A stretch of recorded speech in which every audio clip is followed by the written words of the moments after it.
What's up, guys? Jeremy Conn here. It's the Lowdown, brought to you by Pickdawgz.com. Make sure you're checking out everything over there. Get the blocking and tackling done here. Click the like, subscribe button. That helps us out. If you click the notification button, it'll let you know every time you get to see my butt forehead when a pod is posted. That thing is, every time I look at it, it's getting worse and worse. But maybe I can blow my nose and wipe my ass at the same time. Let's get into some games because I do think there are some interesting spots here to take a look at. Been a really kind of odd week. I've had some weird games. I mean, not to sound like a broken record. The other night, on Thursday night, I had Seattle over as my top play. It didn't get there. We had 23 base runners and 3 homers hit, and they scored 6 runs. So that sucked. And then you look at some of the other games. I hit a few. I end up splitting on Thursday. I mean, not that there was a lot to go over, but 2-2 hit the WNBA game on Friday. I gave out my perfect play. The play I loved the most it's the second one I've given out, was the Reds over, so we will see how that goes. Loved everything about that. The Yankees game had some of the best hitting weather, but I was on the Yankees. I was on the Red Sox over.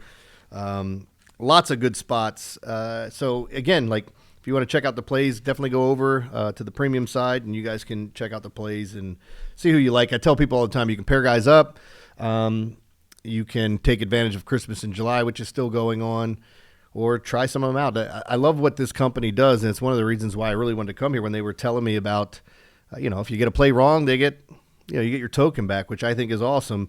Definitely makes us make sure we're doing our work on this side, and when things go awry, you get to see it. So a couple other things I wanted to point out, as I've been saying this, I post the results of my weather algorithm in the morning after this video gets posted and I wake up. It's usually really early anyway, but with that being said, those are leans. That's what the weather algorithm spits out. We talked about the Detroit game the other day. That would have been on Thursday.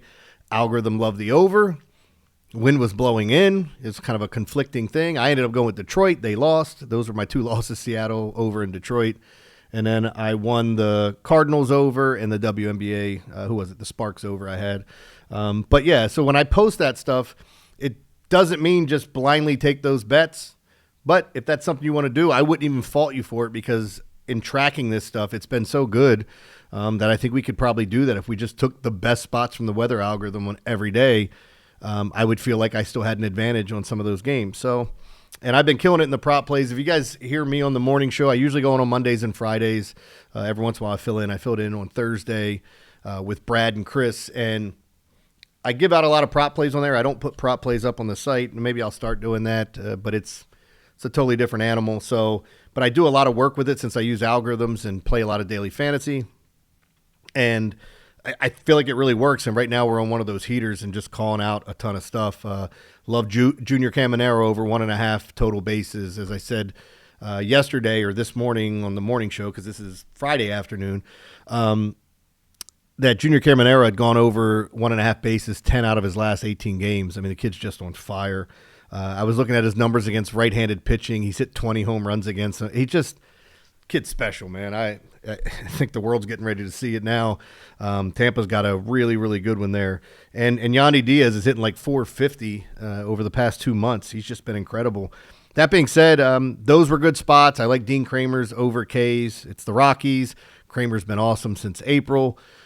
Who else was I looking at? Freddie Freeman over bases. Is the Red Sox-Dodgers game and the Yankees-Phillies game had the best hitting weather on the slate, at least on the surface. I thought the Reds game was going to be sneaky good with the humidity there. But, it's you're going to win some, lose some when it comes down to the weather. And sometimes it just doesn't matter when a pitcher's on. We talked about that. I had an over 9.5? Yeah, 9.5. When the Giants played the Braves in just phenomenal hitting weather, and the Braves didn't score a single run, and the Giants scored 9. Felt like I've been getting halved, if you will, or in the NFL, talk about getting hit with the hook there. If you're not, those 3.5s, those 10.5s, and those types of games. But let me digress. Let me get into these games because I think it's important to run through these. One of the things I do want to tell you is Cincinnati, Tampa Bay, and Arizona Pitt.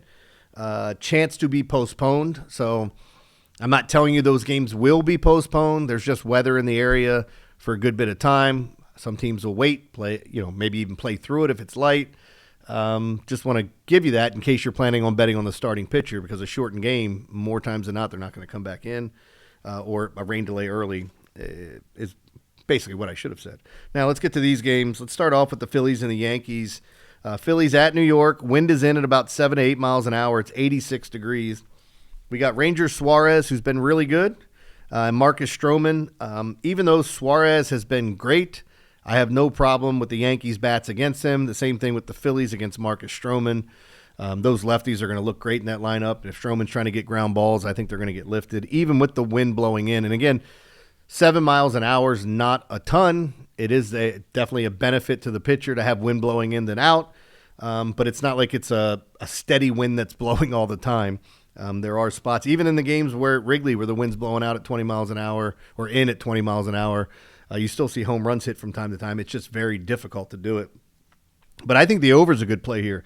I like the bats, and I think that might be the route that this series takes, are these guys just beating up on each other through the next few games. Let's go to Colorado and Baltimore, and it's Antonio Senzatella is pitching for the Rockies, and for the Orioles, it's Trevor Rogers. And as I've said, if you guys heard me talk about Trevor Rogers at all, I know he's only pitched a handful of games. He has been, statistically, one of the best pitchers in baseball. And I know it's a small sample size, so it's difficult to compare him to some of these other guys that have already pitched, 15, 20 games, whatever. But he's looked really good. The Rockies strike out now more than anyone in baseball. They pass the Angels. I would look at Trevor Rogers' K-prop. I would also take a look at the Orioles, depending on the price. It is weird, though, knowing that the Orioles, I think they're better than what they've played this year, but it's a hard sell.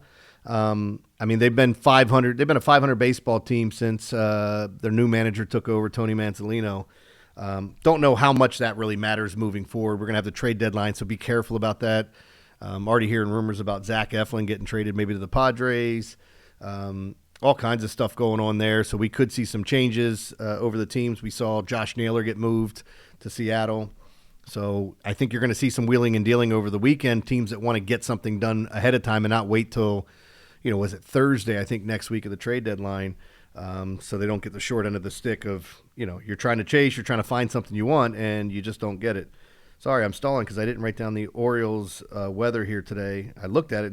So, yeah, it's right to left, 4.5 miles an hour, 87 degrees in that range, feels like mid-90s. There is precipitation. I almost said participation. Precipitation in the air, which means humidity, light drizzle. Anytime it's hot here in Baltimore, I've said this before, the East Coast stadiums, and I'll include Cincinnati in there, Atlanta, Cincinnati, Baltimore, D.C., Philly, Pittsburgh. You could even go to New York and look at some of the humidity here is off the charts, ridiculous on the East Coast. And those stadiums, more so than other places, when the humidity picks up, I feel like the ball carries a greater impact on the pitcher when it's hot and they're sweating their asses off and you're just wearing down out there. Because if you've got that heat beating down on you and you got the humidity, which makes it feel like it's sticking to you, and then it feels like somebody put applesauce down the back of your pants. Yeah, it's uncomfortable. You don't want to be out there in the field for that long. But the weather makes me feel like would be a great overplay. I have not seen the number.